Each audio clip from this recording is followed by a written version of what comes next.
500টি যন্ত্রাংশ তৈরি করে। এই বইটিকে 4 দিনে কতগুলো যন্ত্রাংশ তৈরি করে? 500টি। 12 দিনে কতগুলি যন্ত্রাংশ তৈরি হবে? 12 দিনে।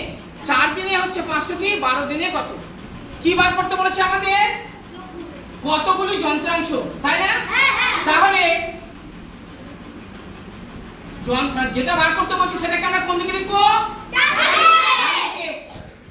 বোঝা গেছে?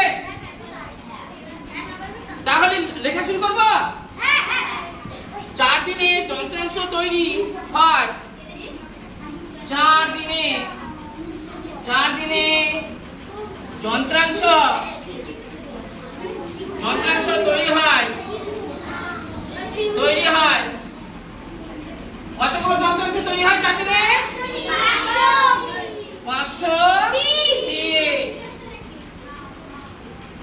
এবার একদিনে যন্ত্রাংশ তৈরি হয়।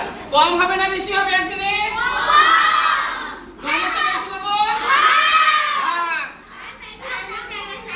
কালার চেঞ্জ করবো।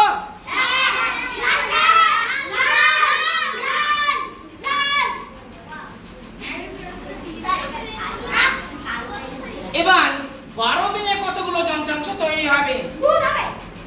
12 দিনে। ঠিক আছে,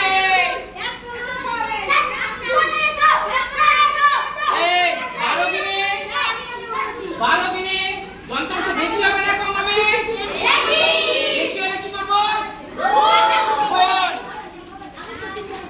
500 গুণ 12 আর নিচে 4। দেখো সহজ ভাবে করবো আমরা। দেখো পরিষ্কার ভাবে বোঝা যাচ্ছে আমার। 4 দিয়ে আমরা 12 কে ভাগ করতে পারবো, তাই না? খুব সহজ ভাবে যাবে এটা। যদি আমরা 500 কে যদি ভাগ করি তাহলে একটা বড় সংখ্যা, অর্থাৎ 500 কে 4 দিয়ে ভাগ করতে হবে। কিন্তু আমরা যদি 4 দিয়ে 12 কে ভাগ করি তাহলে আমাদের খুব সহজ ভাবে হয়ে যাবে না? যেভাবে সহজ হবে আমরা সেইভাবে অঙ্ক করব। তাহলে 4 দিনে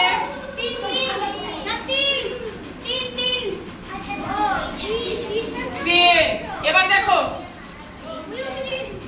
এবার 500 কে 3 দিয়ে গুণ করতে গেলে খুব সহজ হবে না? 3 5 15 আর 2 0 অর্থাৎ 1500।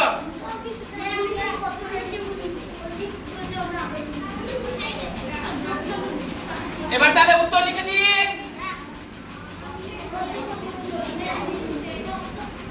12 দিনে কতগুলি যন্ত্রাংশ তৈরি হবে?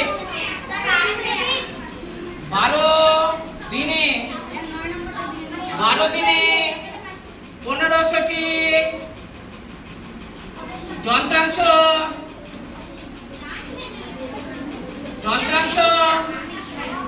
তৈরি হবে। এবার বলো, এই অঙ্কটা কিন্তু সোজা অঙ্ক ছিল, তাই না? এবার বলো যে কোথায় বুঝতে অসুবিধা হচ্ছে? এই বাবা বলো।